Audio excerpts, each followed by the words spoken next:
예, 우크라이나하고 러시아하고 간에 2차 협상이 있었다라는 이제 사진에 보시는 장면이 바로 그 협상 장면인데요. 그 1차 협상 있고 나서 2차 협상이 있을 거다라고 어제 보도를 해드렸었죠. 그 2차 협상도 뭐 특별한 성과가 있었던 것은 아니다. 그런데 지금 1차와 2차 협상의 차이점이 하나가 있습니다. 뭐냐면 1차 협정에서는 헤어지면서 2차 협정이 있을 거다라는 이야기를 하면서 헤어졌습니다. 그러니까 처음 만났던 거였고 서로 의견을 주고받았으니까 각자 돌아가서 결정권자들한테 브리핑을 하고 어떤 의견을 이야기 들어서 다시 만나자라는 2차 협정이 있을 거다라는 이야기가 있었습니다. 그런데 이번에 2차 협정이 끝나고 난 뒤에는 3차 협정이 언제 있을 거라는 얘기가 아예 없습니다. 바꿔서 이야기하면은 협상이 앞으로 이루어지지 않을 수도 있다는 이야기고요.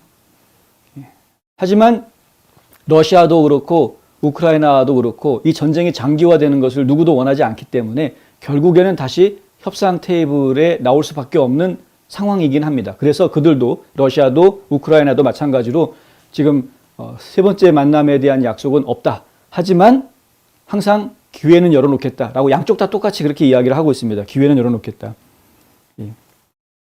미카일로 포돌리아크 우크라이나 대통령 보좌관은 양측이 함께 민간인을 대피시키고 식량을 전달하며 전국적으로 전투가 치열한 지역에 의약품을 전달할 수 있는 인도주의적 통로 Humanitarian Corridor라는 것을 만들자라고 합의했다라는 것입니다.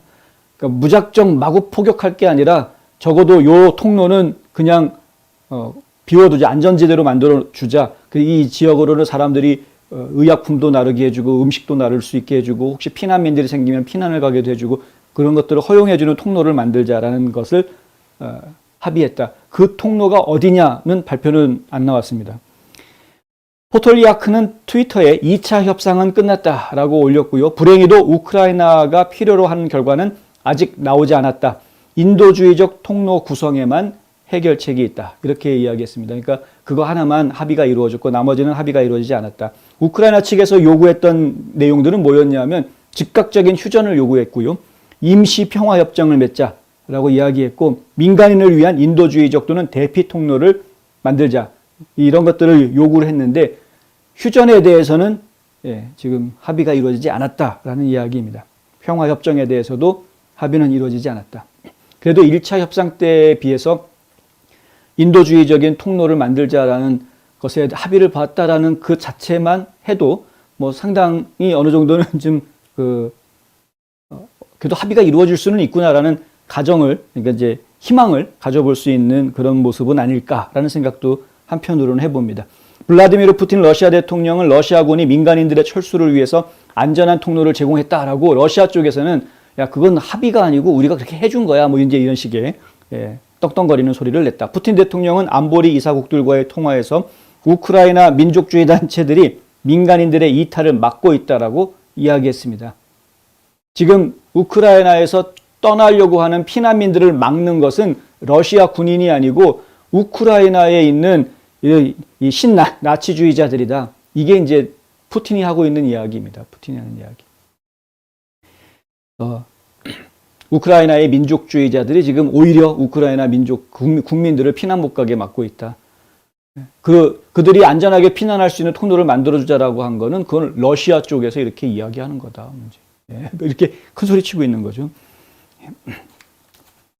블라디미르 젤렌스키 우크라이나 대통령은 오늘 3일 기자회견에서 양측의 재회동 가능성은 희박하다라고 이야기합니다. 그러니까 3차 협상이 이루어질 가능성은 희박하다. 그러나 어떤 말이든 총성보다 더 중요하기 때문에 두 사람은 여전히 협상할 필요가 있다.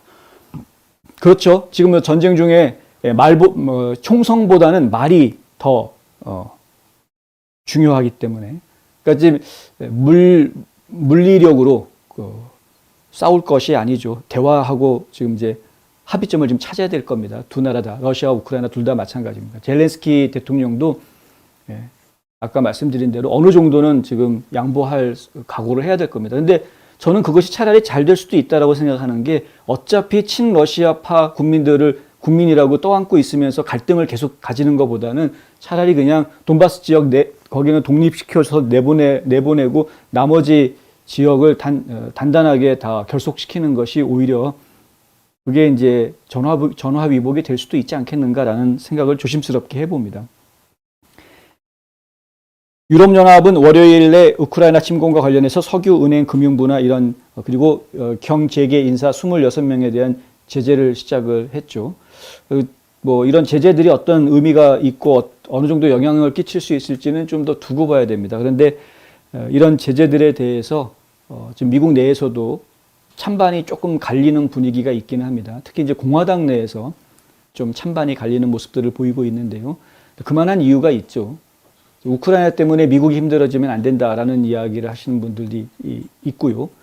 그리고 우크라이나를 지키는 것이 미국을 지키는 것이다라고 이야기하시는 분들이 있습니다. 양쪽 다 생각이 뭐 나름대로 근거가 있어서 그런 이야기들을 하는 것이기 때문에 어느 쪽이 맞다라고 말하기가 사실 쉽지는 않습니다. 그런데 지금 저희는 제 개인적인 생각은 지금 상황에서는 우크라이나를 적극적으로 돕는 것이 길이다라고 이제 보고 있는 것이고 그렇게 좀 저는 이해하고 있습니다. 이 상황은. 그렇다고 해서 우크라이나를 적극적으로 돕는다고 해서 러시아를 완전히 우크라이나 땅에서 몰아내는 것을 이야기하는 것은 아니다. 그것은 너무나도 비현실적인 생각이기 때문에 그렇다라는 말씀입니다. 그러니까 내가 원하는 것이 있고 현실이 있을 때 우리가 선택을 잘 해야 되는 것이죠. 그것이 이제 지혜라고 저희는 말씀드리고 싶습니다. 물론 의지도 필요하죠. 예. 의지가 없다면은 뭐 애당초에 아무런 이야기도 할 수 없는 것이기 때문에 미국도 너무나 힘든 것 분명히 많습니다. 근데 미국이 힘든 이유가 여러 가지가 있는데요. 이제 오늘 이후에 조금 있다가 말씀드릴 보도 내용에도 나옵니다만은 우크라이나 문제를 제대로 해결하려는 움직임을 보인다면 미국이 겪고 있는 이 어려움도 자연스럽게 풀릴 수 있다. 잠시 뒤에 그 내용들을 좀 전달해 드리도록 하겠습니다.